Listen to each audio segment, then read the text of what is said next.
குடுறடா. குடுக்குறா இருந்தா கூட, அதை பயமுறுத்தாம.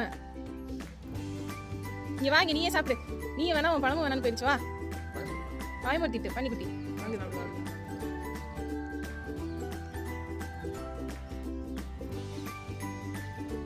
அது சாப்பிடட்டும் இரு.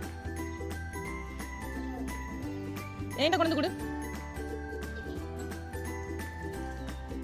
உள்ள விழுந்துடாது.